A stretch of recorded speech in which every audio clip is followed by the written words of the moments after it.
Thank you very much. As far as your first question, I think, is concerned, I think we've become so much more informed in the last 10 to 15 years, ever since social media came in. And my guru, Zakir Naik, I mean, he's the one who's really taught me honestly, I'm telling you, if I have one guru that I really, fall at the feet of, it is Zakir Naik, because he opened my eyes. And I don't know why. I think banning him played straight into the hands of the moderate Muslims who don't want the truth to be known. And that is the tragedy, that the BJP banned and the government banned Zakir Naik. He was the one who was telling the truth. And the people who are hiding the truth, it was a victory for them. Defeat of Zakir Naik is a victory for the moderates who did not want the truth to be known. Because at the end of the day, everything stems from the fundamentals.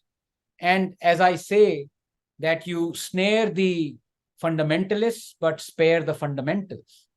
And this government also succeeded in doing that. You snared the fundamentalists, but the fundamentalists, Zakir Naik, was only harping on the fundamentals that you spared. So a lot has happened, to answer your question in very brief, and it will continue to happen. But at the same time, let us also not forget that this is not something that is new, that people have talked about what the final fate that awaits us. And just to give you two examples of the luminaries who talked about it previously, and we ignored them. One is Dr. Ambedkar, and we must heed what he talked about Islam. I have written copiously on this, and his book on Pakistan goes into minute detail about Islam and the questions that he raises, that no Muslim objective Muslim, his or her salt, has the courage to speak out on, or very few do. But even before that, you had Gurudev Rabindranath Tagore. So he talked about what fate awaits us in 2 sentences. And let me repeat those sentences. Now, was he a Sanghi?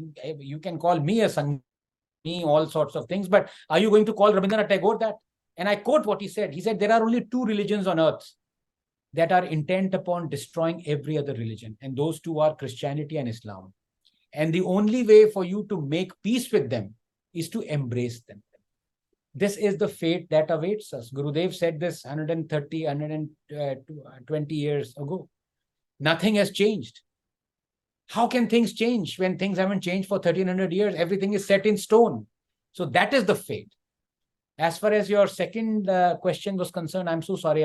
It's completely skipped my mind. RSS and BJP. Yes. So I think, let me be very honest. I have a lot of friends in both BJP and the RSS, but it's only the friends in the BJP who get annoyed and abuse me. The friends from the RSS never do. And I'm very grateful to that. And one thing I realized over the last 10 to 12 years is that RSS is not a single block. It is not monotheistic in that sense. There are huge number of disparate views, RSS people disagreeing amongst RSS people. If you look at the commentary of Ratan Shardaji, he's a wonderful friend. He disagrees on so many issues that other RSS people have different views on. For example, the view of Dr. Mohan Bhagwat that he said we should stop looking for shivlings in every masjid. On that very day, I castigated him and I outraged on what he said. I said, even if there are tens of thousands of masjids, every masjid that purportedly has a shivling, we must dig for those shivlings. It is our right. It is what natural justice is all about. But the beauty of RSS is that I've realized this over 10 years, is that you can disagree with them and they will still be polite. They will still want to hear your views. There is, of course, another side to it, which many people talk of increasingly, which is that the RSS sword, metaphorical sword, has been blunted. Just the statement of Dr. Mohan Bhagwat that don't look for this, we just want three, Kashi, Mathura, Ayodhya, and everything else is fine. No, so maybe that looking out for Hindu interest, that sword has been blunted. I'm not convinced that it is completely blunted, but there is some truth to that.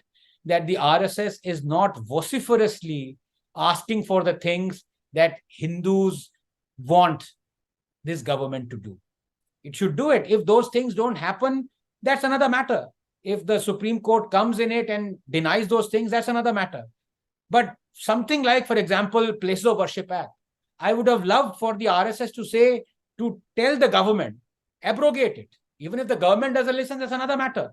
But RSS should have the courage to say, abrogate the Places of Worship Act. Do it. That the RSS is not doing, which is befuddling.